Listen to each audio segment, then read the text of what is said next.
And specifically in terms of what we do, is we focus on what we call scalable startups. So people who have got ideas that could potentially go globally. So a big part of our aim is to help identify entrepreneurs in Australia who can set up businesses in Australia and go global with those businesses. And so our program is geared to support those individuals. So what I want to do is just give you a bit of an overview of what we do in terms of doing that. I won't spend a lot of time on this. We're a team, so our business started 3 years ago, and we're a team of 5 at the moment, with a chair in there making our 6th person. Why we did this is our focus was on building creating jobs and businesses in a slightly different way. Now, obviously, all of our kids are going to come out of TAFE or come out of school, go to university potentially, or go to TAFE. But one of the things that we wanted to offer as an opportunity, or join the army, the other opportunity is in terms of them setting up their own businesses. And this is very important because Australia isn't innovating as fast as the rest of the world. So unless we start to encourage our young people to also follow their dreams in terms of setting up new businesses, we're going to fall behind. So what we focus on is, as I said, startups being businesses who have the opportunity to scale, scale-ups where they're existing businesses that want to grow and go overseas, but they've sort of hit their ceiling, if you like, as well as existing businesses and helping drive their innovation. The way we do this is we build an ecosystem in a location like Geelong that provides that necessary support. So when we talk about an ecosystem, when we look at what new businesses need, and especially scale-up businesses, they need a space. So co-working spaces are really important so that they can actually work with other startups who are thinking around their ideas to support each other. Access to capital is really important. So in the startup space, capital in that very early stage, as well as then angel investment and VC investment, is very important. So creating those connections and preparing them to raise that capital is really important.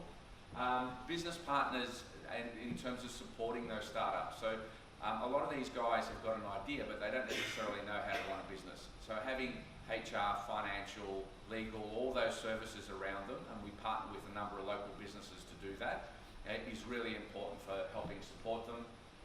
The government plays a very important role. Government has funding available for a number of small businesses, which a lot of them are not aware of. Things like R&D grants, there's an accelerated commercialisation grant which helps startups get their first prototype out there, and then there's export market grants, which is funding available for businesses to be able to launch their products overseas. The other one is in Geelong, the council has been fantastic, and they also provide up to $30,000 as an early seed grant for up to 5 of our startups per round. So what that helps them with is in that very early stage, again, potentially cover a little bit of the salary, helps them cover some of their legal costs, financial costs, set up of the business and those sorts of things. We have very close links with the universities and the TAFEs because, again, where we've got university students who are looking to set up their own business and TAFE students, they have that as somewhere where they can go to get that support to set their businesses up. And then we also access a lot of the facilities at both the TAFEs, things like 3D printers and makerspace, Fab Lab type equipment, as well as the universities. In terms of today, so we set up, as I said, 3 years ago is when we started. We opened our doors 18 months ago, and the demand is definitely there. So we've just closed our 4th round of startups that we're supporting. So we've had 122 founders apply to our program, and that's from both within the region as well as outside the region. We've taken 50 of those through to a 4-day boot camp. So what we do is, out of the applications, we assess which are the startups that are the readiest. We then take them through a 4-day boot camp to really assess their idea and, more importantly, the individuals and their ability to execute.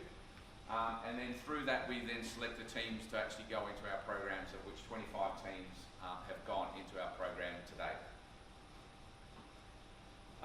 Just in terms of regional, because just talking about why Geelong and why is Geelong a good place to set up support like this. So in Melbourne, there's a lot of support around startups. There are a number of different accelerator programs, early stage programs in there.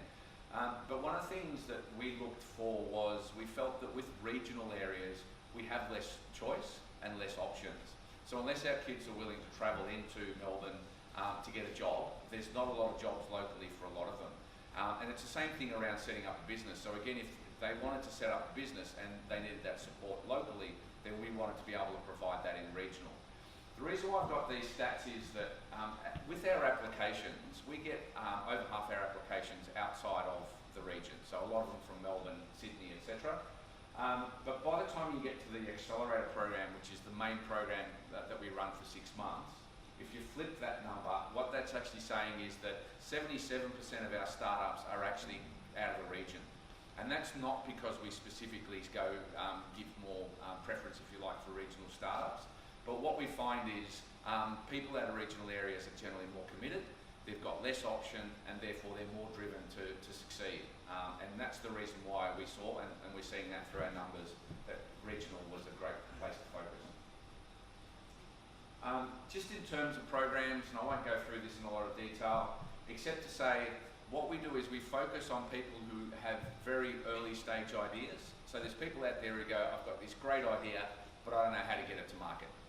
So we help those individuals and those teams work out how to validate that idea, how to identify their market, how to identify how they're going to scale to get that their idea to market. And then we've got the bit in the middle, which is the Accelerator program, which is the 24 weeks, which is then focused on, okay, so you've done all this validation and we can see that the idea has legs, if you like. Now let's spend the next 24 weeks and let's accelerate that idea and help you get that to market. And that's where there's a lot more focus on the setup of the business and everything around that. And then the final stage, which is the growth stage, is then more for corporate business and scale-up business where you're an existing business, you're running well, you're selling, but you can't grow that business for whatever reason. And sometimes that's because of the way you've structured the business. So we then help you restructure the business. And then if you're a corporate business, you don't want to risk your brand, so you're not necessarily looking to make major changes to your business. And what we're saying is, well, let's take that new idea outside of it and actually run that on its own as if it was a brand new idea, so you can take the risk with it. And then the last component we have in there is we've added, which is the virtual program, and that's online content that we have available. So we've got 56 modules where, again, an entrepreneur and a founder can actually go on and have a look at specific things that they need help with. So whether that's digital marketing, or whether that's their branding, or whether that's how to even work out what their cost structure looks like and where they're going to make money. So the early stage one, so our early stage one that I talked about in that first one, which is looking at your idea and validating your idea, what we focus very much on is what are the absolute necessities that you need. So we don't build, for want of a better term, fluff around it. What we want to do is to take them through it very quickly to learn the skills of when I've got an idea, how can I work out whether this idea will stand up in the marketplace and whether I can actually turn this into a business. So this is a very short program and it runs over 3 weeks. And it's designed specifically for that, to teach the skills of how to take an idea, how to then validate whether that problem that you're solving is really out there. Because a lot of ideas that we have, what you're generally doing is your customers have no alternatives in terms of how to solve that problem. And so what we're teaching is what is the problem that you're solving and who's that customer that you're solving for to get that to market. Then the Accelerator program, in terms of what we look for here, so the early stage one, it's pretty much anybody, because really all we're doing is teaching you the skills of how to validate whether your idea can go to market or not. At this stage, because we've done all of that and we've looked at that, we're saying, yes, your idea's now got merit and I think you can take that to market. So this is what we then look for is things like validation. So validation is, so how many customers have you spoken to actually back up that your idea is a great idea and that they will pay you money for it. Traction is, have you got customers that are signed up? Have you got any expressions of interest from customers? So what we're looking for is more than just I've spoken to a couple of people and my mum and dad thinks it's a great idea. You've spoken to a number of people that are validating that your idea is good, and you've actually got some of them saying, well, when it's ready, I'm actually interested. The solution is very important in terms of